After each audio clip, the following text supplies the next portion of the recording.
porque elas vêm da alma do torcedor. Além de ser um profissional que dedica a fazer um conteúdo exclusivo de Vasco aqui no YouTube, antes disso, eu sou um torcedor.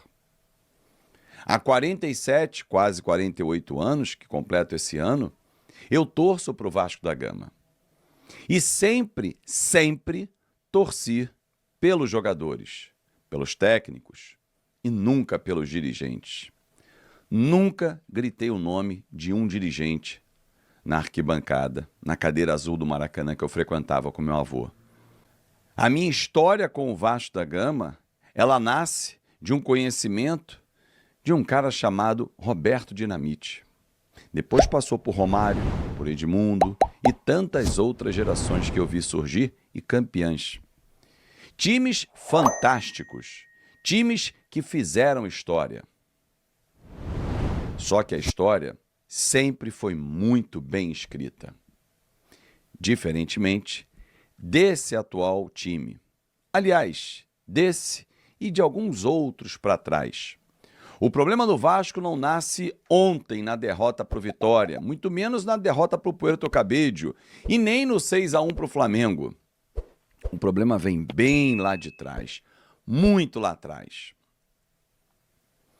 Gestões temerárias, gestões incompetentes, jogadores tecnicamente muito fracos que não têm a capacidade de representar a camisa do Vasco pelo peso que tem. Tudo isso acumulou fracassos. O Vasco não chega hoje nessa situação, torcedor, e tenho certeza que você vai concordar comigo, porque o fulano jogou mal ontem, o Beltrano entrou mal, o Ciclano não tem condição de jogar no Vasco. E o que mais me dói nesse momento não são as escolhas, porque hoje vai ter mais uma reunião da diretoria do Vasco, alguns jogadores devem ser afastados, há possibilidade de mudanças na direção, vou falar sobre isso daqui a pouco. Mas eu pergunto a você, você acha que movimentos extra-Vasco, como estão fazendo políticos, já pensando em 2026, isso ajuda? É só você avaliar, torcedor. O vascaíno acordou hoje da vida. Ele sabe que ele tem que dar um beijo na sua mãe, na sua avó, na sua esposa, mas ele não está feliz. Não tem sorriso. Eu gosto de vir aqui com um sorriso no rosto, falar com você com alegria, mas hoje não tem. Hoje é a cara fechada. Você não vai deixar de viver a sua vida, apesar do Vasco estar fazendo mal. Eu não vou deixar de fazer conteúdo para você, não vou deixar de trazer notícias para você, notícias que eu apuro. Eu não vou trazer notícias que terceiros apuraram, a não ser que eu apure e confirme a informação do fulano. Ah, mas o fulano falou isso. Cada um é responsável pelo que fala e pela sua apuração. O que eu sei, vamos lá, como será o domingo? Antes de falar sobre isso, eu volto ao dia de ontem. Porque lá em Salvador ainda, após o jogo, reunião aconteceu com a presença online do presidente, que o presidente não estava em Salvador, o Pedrinho não viajou com a delegação, e outros integrantes da cúpula do Vasco da Gama para tomar decisões. Tomar decisões. E essas decisões passam pela mudança no formato da gestão, mudança na postura dos jogadores e o corte virá na carne.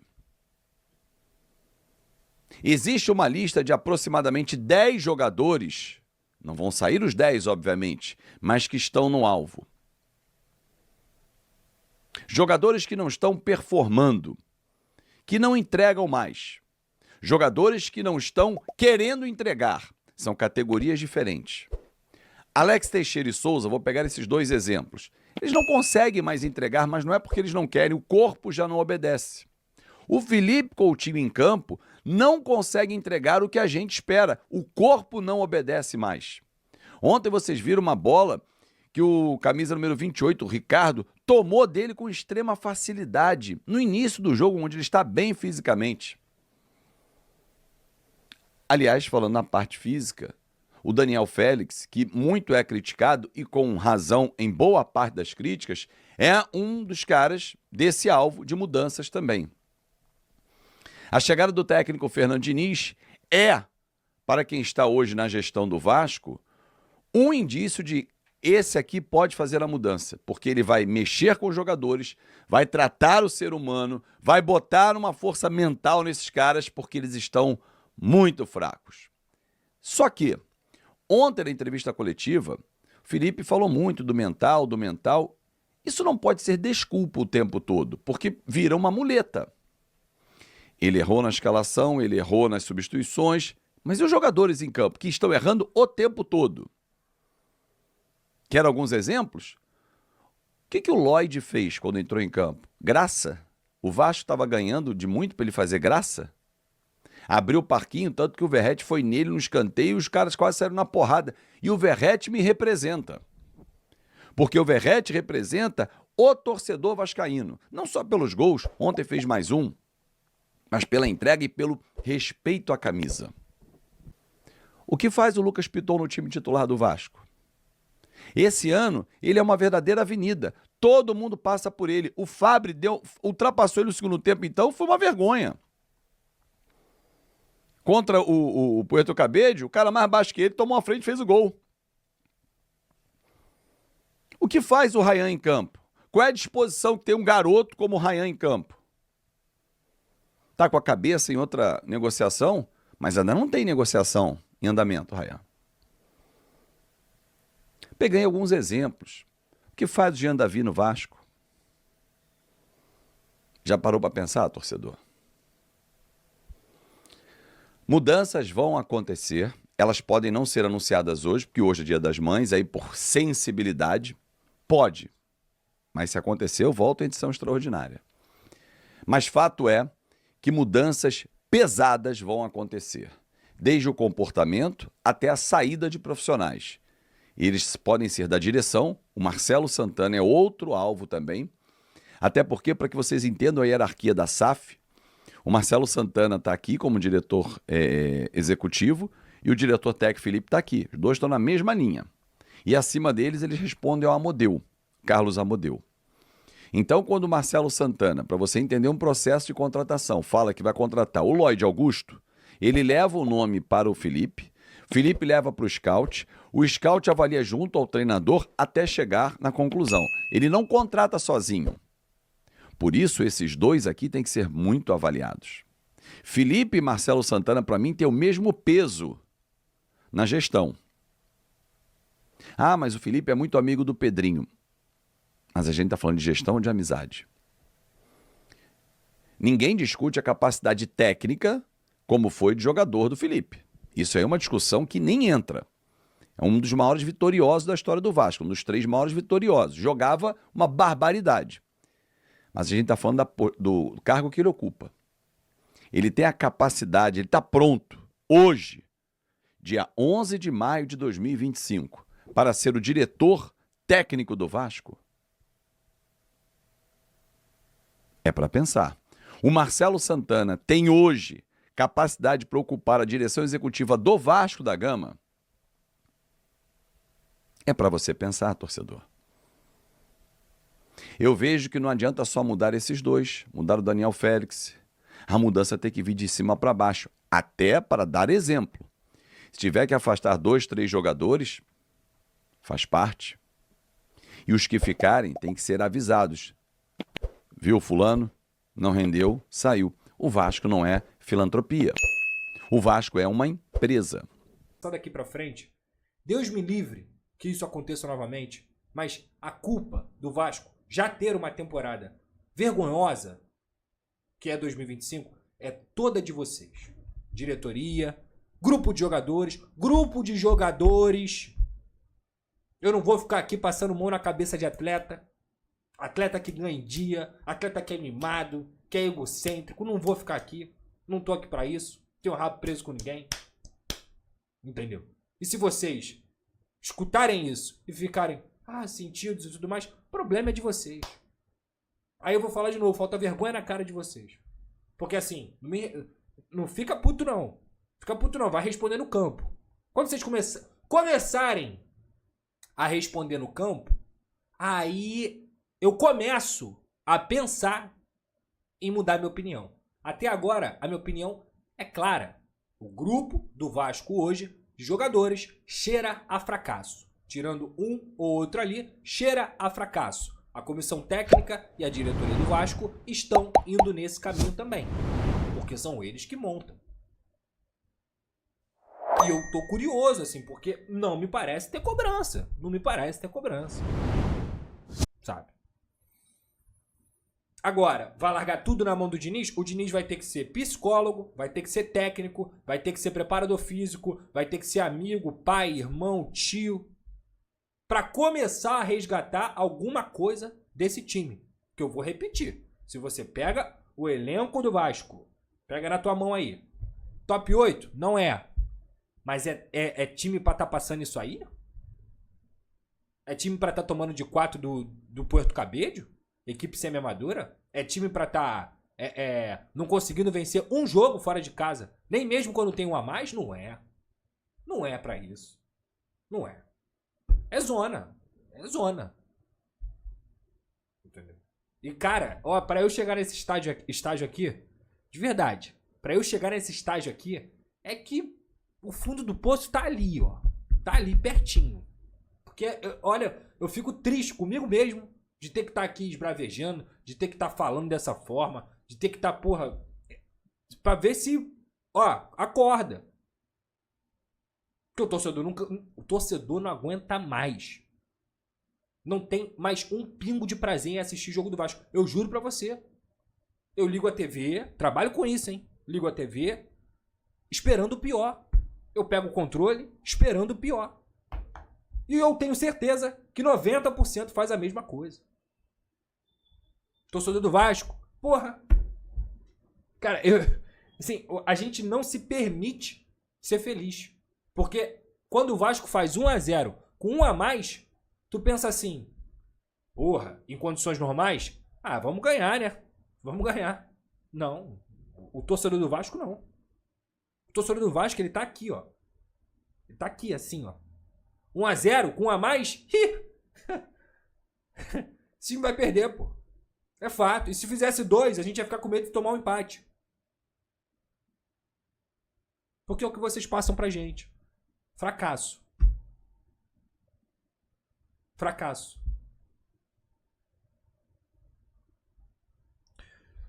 Deixa eu beber uma água aqui. E vou ver também se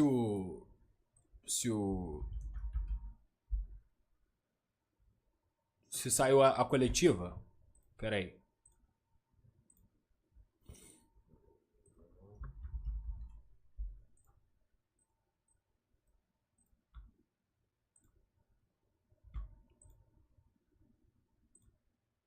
Ainda não saiu a coletiva, tá?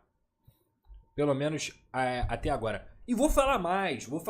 Eu espero muito que na apresentação do Fernando Diniz, o senhor Pedrinho esteja presente. Pedrinho, vamos falar, Pedrinho. Vamos falar, cara. Você não fala que você é o que mais sente? Você não fala que você sofre pra caramba? Então vamos falar. Vamos conversar com a torcida.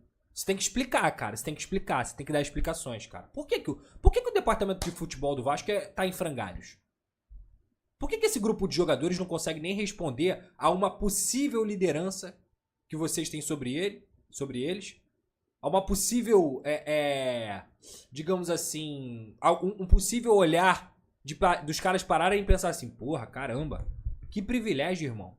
Que privilégio. Eu tenho o Pedrinho como presidente, o Felipe como meu diretor de futebol, e ainda tem o Luizinho que trabalha no clube também, 3 caras que são campeoníssimos pelo Vasco da Gama. Se eu fosse atleta, eu ia olhar e ia falar assim, porra, cara, os caras são foda, né?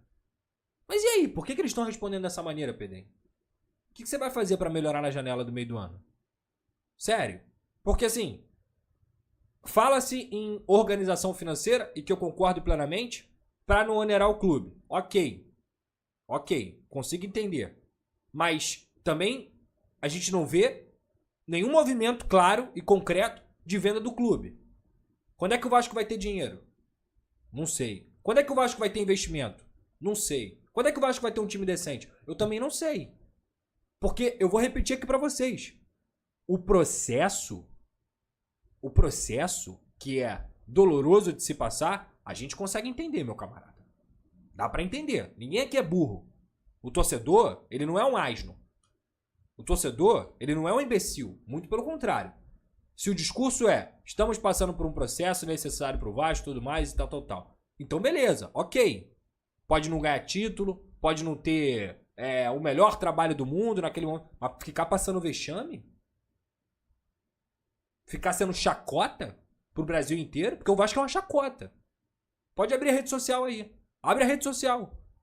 Todas as páginas do futebol tiram o Vasco pra merda. E aí, a culpa é da página? Não, a culpa é do Vasco, porra. A culpa é do Vasco, que se coloca nessa posição de chacota ano após ano. Outro dia, eu vi uma estatística, cara, de todas as goleadas que o Vasco tomou nesse século. Tem anos que são 3, 4 goleadas por ano. Porque todo ano o Vasco passa vexame. Todo ano o clube tá sendo fadado ao fracasso. Gestão Pedrinho, 777, Jorge Salgado, Campelo, Eurico, Dinamite. Que por incrível que pareça, foi a única que o Vascaíno conseguiu ter algum tipo de alegria. De resto, nada. Nada. E aí?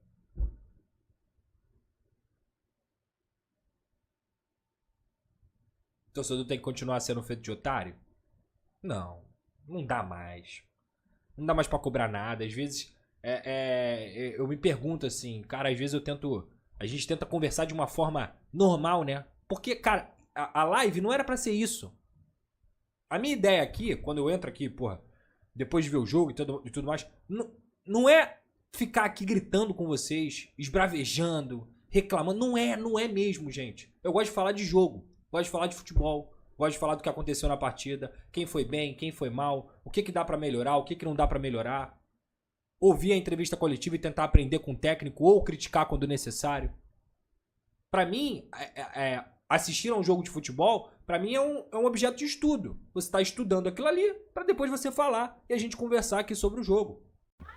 Salve, torcedor vascaíno, sejam bem-vindos ao canal Vasco Full. Todos os dias tem conteúdo exclusivo aqui do Vasco pra vocês. Eu sei que tá difícil acompanhar os jogos do Vasco, mas se você gosta de ficar por dentro, né, das atualizações do Vasco da Gama, nas vozes dos melhores setoristas, eu convido a você a se inscrever no canal, deixar aquele joinha para fortalecer e ativar o sininho das notificações.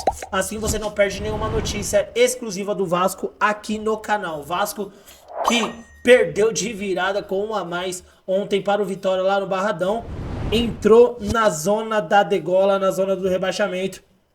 O jogador Lloyd, né, o angolano, foi bastante criticado pela torcida. E tem gente, inclusive, já pedindo a cabeça de alguns jogadores. O clima não tá nada bom lá no Vasco da Gama. E aguarda, né, a chegada de Fernando Diniz, né? Quem sabe o Fernando Diniz não dá jeito na situação do Vasco. Eu acho que pra salvar o Vasco, olha, tem que ser tipo Jesus. Olha, que o negócio tá feio, hein? Mas deixa a sua opinião, deixa seu comentário, deixa aí o que você acha sobre isso. Deus abençoe cada um de vocês. Tamo junto, forte abraço. Vamos, Vasco! Vamos, Vasco!